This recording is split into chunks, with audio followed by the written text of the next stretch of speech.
আসসালামু আলাইকুম বন্ধুরা। তো নতুন একটি ব্লগ। আমি গেছিলাম খুলনাতে কিছু কাজের জন্য, ফিল্ম আনতে এবং আমাদের ল্যাবের একটি সাইনবোর্ড বানাইতে, তারই ব্লগ এটি।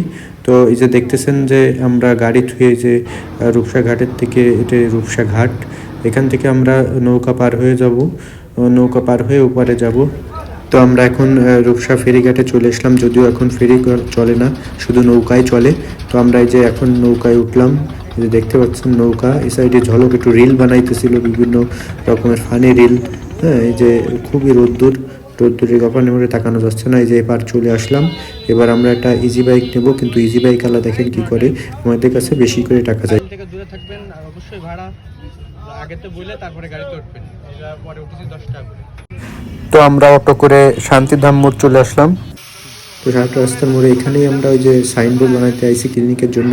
ঝলক একটু রিল বানাইলো, যে ও একটা দোকান দিছে, তার একটা ফানি ভিডিও বানাইলো। তো এখন আপনারা দেখতে পাচ্ছেন যে আমরা মসজিদে চলে আসছি, মানে নামাজের টাইম হয়ে গেছিলো। তো নামাজ পড়ে আমরা আবার দোকানে চলে আসলাম। দোকানে চলে এসে সাইনবোর্ডে অর্ডার দিলাম, কিছু টাকা তাদের অ্যাডভান্স করলাম, আর তারপরে আবার বেরোই পড়লাম রাস্তায়। যেহেতু ইফতারির টাইম হয়ে গেছিলো, আমরা কিছু ইফতারি কিনে নিলাম, এই যে সিয়াসিক দিয়ে ইফতারি। আর এই যে চলে আসলাম দোকানে এসে জলকার বিরিয়ানি খাবে। ইফতারে বিরিয়ানি খাওয়া যে কী ঝামেলা, তা আমরা সেদিন বুঝছি। তো একটু পরে কিনে নিলাম নিহারি, সাথে এই যে আপনারা দেখতে পাচ্ছেন বিরিয়ানি। তো বিরিয়ানিওয়ালারা একটু স্ক্যাম করছিল, গোশ কম দিছিল, তো আমরা গোশ বদলাই নিয়েছিলাম। দেখতে তেল বদলান না, 200 টাকা দিয়ে মানুষকে এই খাবে নাকি? বদলাই দেন তেল, সম্পূর্ণ তেল। তো আজান দিয়ে হয়ে গেছে, আমরা ইফতারি শুরু করলাম। তো হালিমটা মোটামুটি ভালো ছিল, মনে হচ্ছিল খুবই খাতি পারবানি, কিন্তু যখন ইফতারি খুললাম তখন আর পরবর্তীতে খাইতে ইচ্ছা করছিল না, হালিম নষ্ট হয়েছিল অর্ধেক।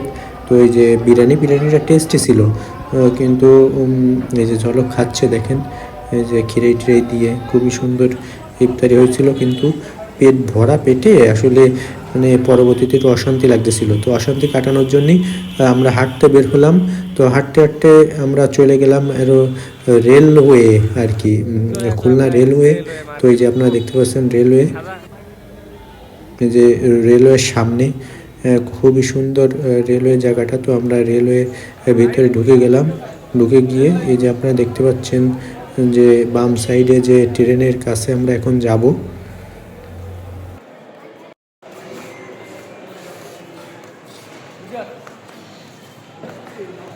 তো বন্ধুরা চলে আসলাম এই রেলওয়ে, মানে হাতে ফিল্ম কিনতে অনেক দেরি হবে, এই জন্য ভাবলাম একটু ঘুরে আসি। তো আপনারা এখন দেখতে পাচ্ছেন ওই যে লাল শার্ট পরা, ওরা হলো কুলি। এই যে যে জিনিসগুলো নামায় আর কি, কাজ করার মাধ্যমে ওনারা জিনিসপত্র নামানোর মাধ্যমে টাকা সংগ্রহ করে। এই যে ট্রলিগুলো হলো ওনাদের। এই যে ট্রেন দেখতে পাচ্ছেন, তো আমরা একটু ট্রেনে ঢোকার চেষ্টা করলাম, ঢুকছিলামও। পরবর্তীতে এই যে সুজন তার রিল বানানোর জন্য ব্যস্ত।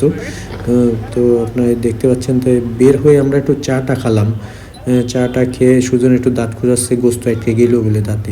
হ্যাঁ, এবার এই যে আমরা সামনে আসি, আমরা আবার চলে আসলাম এই কাকার কাছে, যেখানে গাড়ি থুইছিলাম। কাকা থেকে জাল বুনতেছে, তো আমরা এখান থেকে বাড়ি চলে আসলাম।